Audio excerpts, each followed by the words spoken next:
دیر ہو رہی ہے تو حرام ناجائز ہے، مقصد فوت ہو رہا ہے۔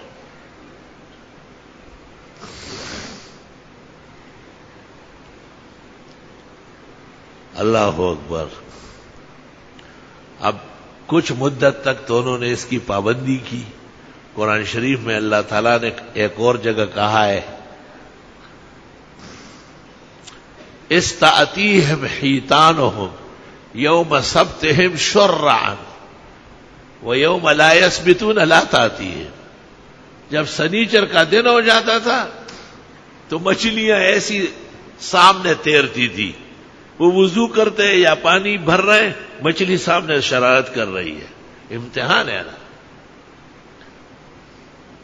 قرآن کہتا ہے کہ استأتیہم حیتانہم یوم سبتہم شرعا، جب سنیچر کا دن ہوتا تھا تو مچھلیاں شرعا کھل کر سامنے آتی، وَيَوْمَ لَا يَسْبِتُونَ لَا تَأْتِيهِمْ، جب سنیچر کا دن نہیں ہوتا تھا تو 6 دن مچھلی نظر ہی نہیں آ رہی، اندر چلی جاتی تھی۔ کچھ دنوں تک تو انہوں نے برداشت کر لیا۔ مچھلی خوروں کو دیکھو کہ وہ کیا برداشت کریں گے۔ بنگلہ دیش میں بہت زیادہ مچھلی ہے، اور اس سرزمین میں اور وہاں کے پانی میں کوئی تاثیر ہے کہ مچھلی کی افزائش بہت زیادہ ہے۔ 8-10 سال پہلے بنگال جانا ہوا تھا۔ ایک شاگرد نے اپنے مدرسے کے اندر دعوت کی کہ آپ یہاں آئے، تقریر کرے، دعا کرے، ہماری دعوت کھائے۔ ہمارے منصور بھائی ایسے ہی تالاب کے کنارے بیٹھ گئے، وضو کر رہے تھے، ایک مچھلی ان سے لڑنے آ گئی، باقاعدہ لڑنے، حملہ ہو گئی۔ تو ایک اور بنگالی نے اس کو پکڑا، 9 کلو کی مچھلی تھی، اور وہ مچھلی ایسا پکاتے ہیں جس طرح ہم لوگ انڈا بھونتے ہیں۔ عصر کے قریب چائے تیار ہو رہی تھی، چائے کے ساتھ اس مچھلی کو لائے بھون کر، اور شاید جب سے میں نے ہوش سنبھالا ہے اور مچھلی کھائی، اور جب تک زندگی رہے ایسی مچھلی میں نے زندگی میں نہیں دیکھی، ایسی خوبصورت، پر لذت، پر ذائقہ اور بہترین۔ تو وہاں کے مولوی صاحب جو یہیں کے پڑے ہوئے تھے، مفتی عبداللہ، اس نے کہا کہ یہ تالاب ہم نے 6 مہینے کے لیے 7 لاکھ کا بیچا تھا، وہ ہو گیا، ٹھیکہ پورا ہو گیا، اب یہ جو بچ گئے یہ ہمارے اور طالب علموں کے، لیکن پانی کم اور مچھلی زیادہ نظر آ رہی تھی۔ استأتیہم حیتانہم یوم سبتہم شرعا۔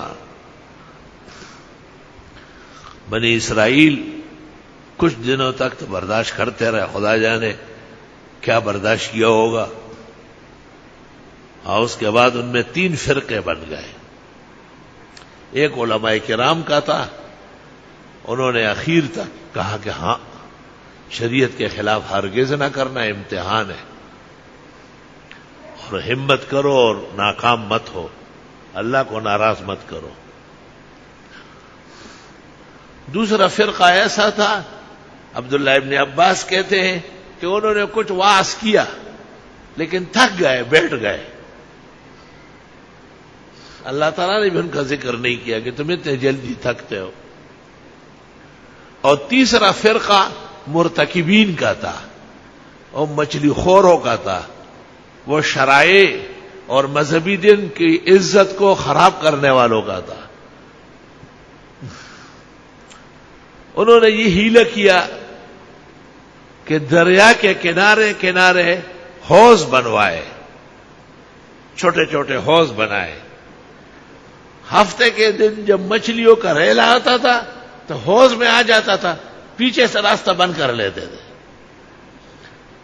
آہستہ آہستہ پانی نکلتا تھا، صاف ستھری مچھلیاں رہ جاتی تھی۔ اتوار کی صبح کو آ کے پکڑتے تھے اور کہتے تھے کہ یہ تو اتوار کا شکار ہے، ہفتے کا تو نہیں ہے۔ حق تعالیٰ فرماتے ہیں وَلَقَدْ عَلِمْتُمُ الَّذِينَ اعْتَدَوْا مِنْكُمْ فِي السَّبْتِ، تم کو وہ لوگ معلوم ہو چکے ہیں جنہوں نے مذہبی دن کو نقصان پہنچانے کے لیے بے ادبی کا ارتکاب کیا تھا۔ فَقُلْنَا لَهُمْ كُونُوا قِرَدَةً خَاسِئِينَ، ہم نے ان کو کہا کہ تم نے خدا کے دین کے خلاف چال لڑی ہے اور چالیں لڑنے والی مخلوق بندر ہے، تم بھی بندر بن جاؤ۔ صبح جو دیکھا گیا تو گھروں میں، بیٹکوں میں، بازاروں میں، راستوں میں وہ مرتکبین بندروں کی شکل میں نظر آ رہا ہے۔ اپنے مسلمان بھائیوں کو، داؤد علیہ السلام ماننے والوں کو دیکھ دیکھ کے رو رہے ہیں۔ فَجَعَلْنَاهَا نَكَالًا لِمَا بَيْنَ يَدَيْهَا وَمَا خَلْفَهَا۔ اللہ تعالیٰ فرماتے ہم نے ان کو نشان عبرت بنا لیا، اس زمانے کے لوگوں کے لیے اور بعد میں آنے والوں کے لیے، وَمَوْعِظَةً لِّلْمُتَّقِينَ، اور اس میں بہت زیادہ پند و نصیحت ہے پرہیزگاروں کے لیے۔ میرے عزیزوں اور بھائیوں، تم بھی اپنی زندگی میں جمعے کے اس قتل عام پر واویلا کرو اور اپنے دوستوں اور بھائیوں کو منواؤ کہ یہ بڑی زیادتی ہوئی ہے۔ مجھ سے تو جتنا ہو سکتا تھا ختم بخاری میں، لوگوں کے ہاں ختم قرآن میں، دستار بندی میں، جہاں میرا جانا ہوا ہے اور میں نے محسوس کیا کہ کوئی علم والا مولوی موجود ہے، اس کے زمانے میں نے دھڑیلے کی تقریر کی اور ثابت کیا ہے کہ جمعہ جو ہٹایا گیا ہے سیاسی تعطیل کے طور پر سرکاری ظلم ہوا ہے، اور اس کا مرتکب وزیر اعظم کبھی بھی پاکستان کی تاریخ میں سکون کے دن نہیں منائے گا، ہمیشہ جیتا ہوا ہارے گا اور بغیر کسی وجہ کے پٹے گا۔ اور یہ ساری بے عزتی اور بے آبروئی حقیقت میں کسی کالونی کے چند لوگوں کے مارے جانے سے نہیں ہے، یہ وہ جو مذہبی دن مارا گیا ہے اور مذہبی دن کے سر پر مغربی منڈی کے ساتھ سودا کیا گیا ہے۔ ہر طرف سے اللہ تعالیٰ نے ان کو مار لگائی ہے۔ وہ تندور کے نام پر فقیروں کو کھانا کھلایا، پتہ نہیں کتنے کرب کے اسکینڈل میں اس میں آ گئے۔ تندور نہیں تھا، ایک تماشا تھا۔ اور لوگوں کو کاروباری اسکیم کے تحت کچھ قرضے دے دیے، وہ سپریم کورٹ نے سٹاپ کر لیا کہ یہ بھی بے ایمانی ہے۔ جب پتھر اٹھاتے ہیں تو نیچے خیانت نکلتی ہے۔ ہمیں خوشی نہیں ہے کیونکہ ہم چاہتے ہیں کہ یہ توبہ طائب ہو جاتا، ایک واضح اعلان کر لیتا کہ آج سے پاکستان کے طول اور عرض میں سرکاری تعطیل اتوار کو نہیں، جمعے کے دن ہے۔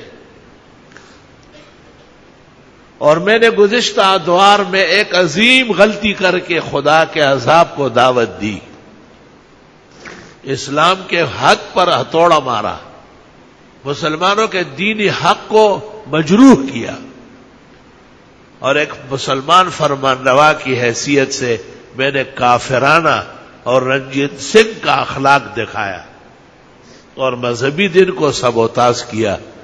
میں اللہ سے، شرائع سے، پاکستان کے مسلمانوں سے معافی مانگتا ہوں، اور آئندہ کے لیے احتیاط، خدا کی قسم اس قسم کا ایک واضح اعلان آ جائے، اللہ تعالیٰ آپ کو زندگی دے، اس کے بعد دیکھے کہ اس کے دور میں باقاعدہ پانی کی جگہ شہد کی اور دودھ کی نہریں جاری ہو جائے گی۔ کیوں؟ رضا الہی شرط ہے سب سے پہلے، ورضوان من اللہ اکبر۔ خوشحال خان خٹک پختونوں کا سردار تھا، بہت بڑا، اور اپنے وقت کا بہت بڑا سیاسی زعیم تھا۔ اورنگزیب سے لڑتا تھا، اورنگزیب کا داخلہ اٹک پر بند کیا تھا، اور اس کے لیے بڑی مشکلات سے اٹک سے نہ گزرنے کے بعد کاشغار اور کابل و زابل سارا کٹ گیا۔